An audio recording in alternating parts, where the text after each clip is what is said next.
Hello everyone, स्वागत है आपका फिर से स्टडी रेस क्लासेस के करंट अफेयर सेक्शन में, जहां पर हम आपके लिए लेकर आते हैं day to day current update. आज है 5 मई और 4 मई की जितनी भी करंट इम्पॉर्टेंट अपडेट हैं वो सारी अपडेट इस वीडियो में कवर हैं। तो इस वीडियो को लास्ट तक देखिएगा बिना स्किप किए हुए। चलिए शुरू करते हैं। इसमें सबसे पहला है, कोरोना वायरस से निपटने के लिए यूवी ब्लास्टर उपकरण किसने बनाया है? आपके ऑप्शन सामने हैं और इसका सही आंसर है ए, DRDO यानी defence research development organisation. UV blaster जो है वो ultra violence technique based area sanitiser है। ये एक डिसइंफेक्शन टावर है। जिन चीज़ों को केमिकल मेथड के थ्रू डिसइंफेक्ट नहीं कर सकते उन चीज़ों के लिए UV blaster technique highly useful है। जैसे कि हमारा कोई इलेक्ट्रॉनिक इक्विपमेंट हो गया, कंप्यूटर हो गए, लेबोरेटरी के गैजेट हो गए, ऑफिस इक्विपमेंट हो गए, इन सब जगहों पे UV blaster technique highly suitable है। ये टेक्निक ज़्यादा भीड़ भाड़ वाले इलाके जैसे कि एयरपोर्ट हो गया, शॉपिंग मॉल हो गए, फैक्ट्रीज हो गई, इन सब जगहों के लिए भी ये टेक्निक हाईली सूटेबल है। DRDO के अनुसार अगर 12 बाई 12 फीट का कोई कमरा है तो उसको डिसइंफेक्ट करने में ये 10 से 30 मिनट का समय लेगा।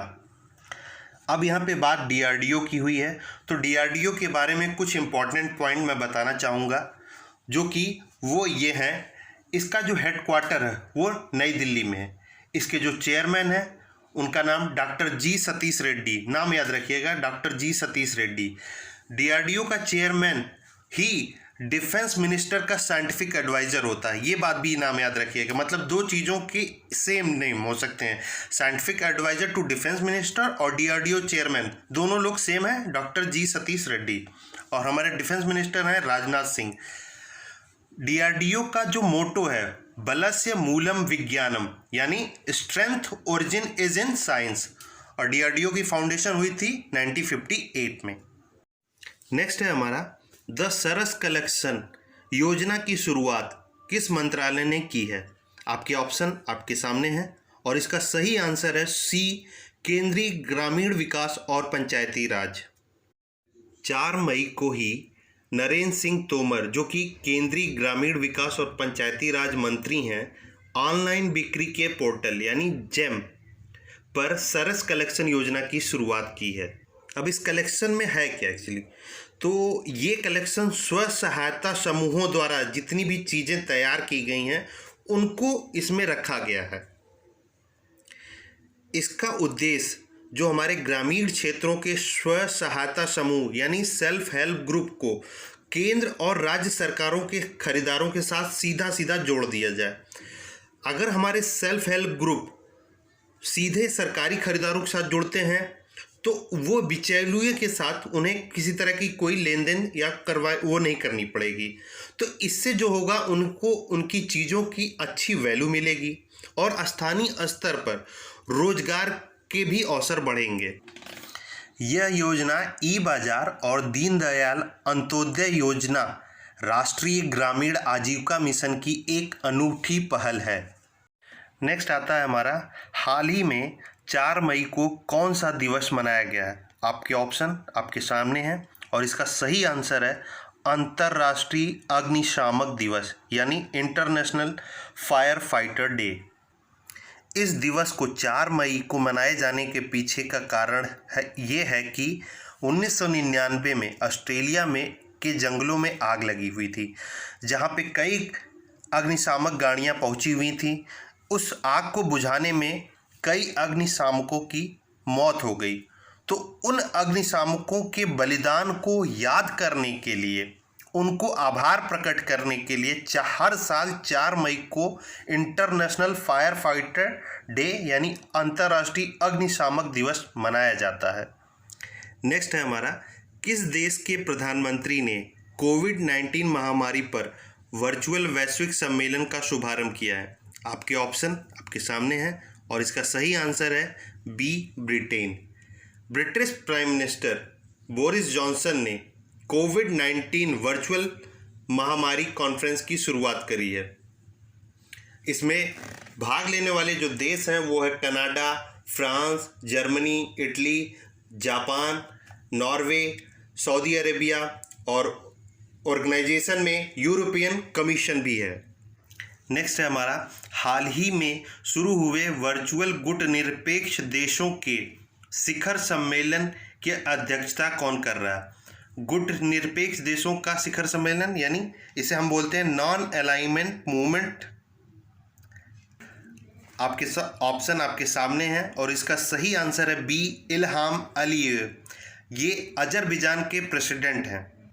इस शिखर सम्मेलन में भारत के प्रधानमंत्री नरेंद्र मोदी जी भी भाग ले रहे हैं। 2014 के प्रधानमंत्री बनने के बाद पहली बार वो इस समिट में भाग ले रहे हैं। नॉन अलाइनमेंट मूवमेंट पहली बार 1961 में सामने आया था, या 1961 में ये एग्जिस्टेंस में आया था।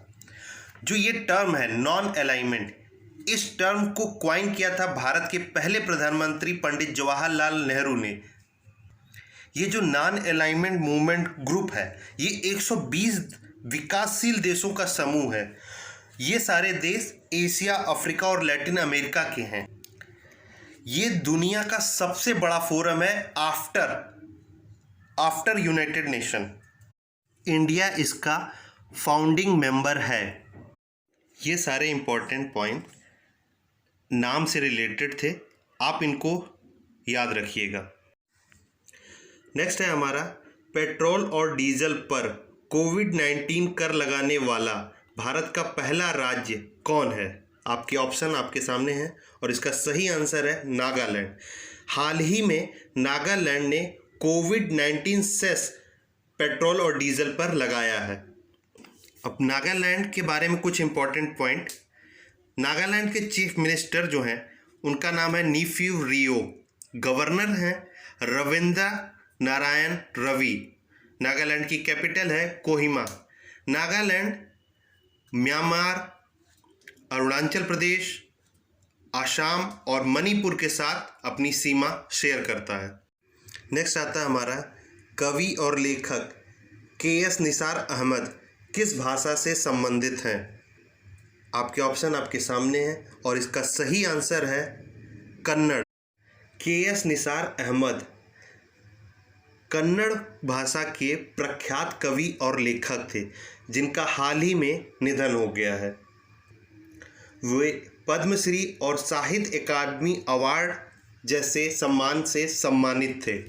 नेक्स्ट आता है हमारा, भारत के किस राज्य में हाल ही में अफ्रीकन स्वाइन फीवर का मामला सामने आया है? आपके ऑप्शन आपके सामने हैं और इसका सही आंसर है सी, असम। असम में अफ्रीकन स्वाइन फीवर का मामला सामने आया है। National institute of high security animal disease जो कि भोपाल में है, इन्होंने ये कंफर्म किया है कि अफ्रीकन स्वाइन फीवर असम में आ चुका है। क्योंकि swine flu animal to human जाता है लेकिन swine fever animal to human नहीं जाता है, इसलिए ये एक पब्लिक थ्रेट नहीं है। अब आसाम की यहाँ पे बात हुई है तो आसाम के जो चीफ मिनिस्टर हैं वो हैं सर्बानंद सोनोवाल। गवर्नर जो हैं वो प्रोफेसर जगदीश मुखी और आसाम की कैपिटल है दिसपुर। अब आप लोगों के लिए एक सवाल है, आप लोग मुझे कमेंट सेक्शन में ये बताइए आसाम कितने भारतीय राज्यों के साथ अपनी सीमा शेयर करता है? कमेंट सेक्शन में इसका आंसर जरूर दीजिएगा। चलिए अगले क्वेश्चन की तरफ बढ़ते हैं। नेक्स्ट है हमारा, 2020 के अंत तक ध्रुवीय आर्कटिक क्षेत्र में मौसम की जानकारी के लिए किस देश ने पहली सैटेलाइट लॉन्च करने की घोषणा की है? आपके ऑप्शन आपके सामने हैं और इसका सही आंसर है सी, रूस। रशिया ने आर्कटिका M नाम की एक सैटेलाइट बनाई है जिसको वो इस साल के अंत तक लॉन्च करेंगे ताकि आर्कटिक रीजन के क्लाइमेट पे नज़र रखी जा सके। आर्कटिक रीजन पे नज़र रखने के लिए रसिया की ये पहली सैटेलाइट होगी। ये सैटेलाइट सुआज 2-1B करियर के द्वारा लॉन्च की जाएगी। ये इम्पॉर्टेंट क्वेश्चन हो सकता है, आप इसको थोड़ा ध्यान में रखिएगा। नेक्स्ट है हमारा, यूएई के दुबई में होने वाले एक्सपो 2020 की थीम क्या है?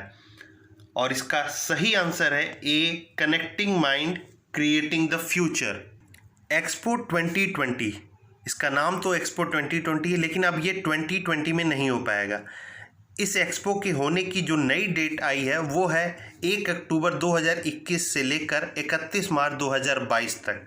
ये 6 महीने तक चलेगा। इसके न होने का कारण कोरोना महामारी है।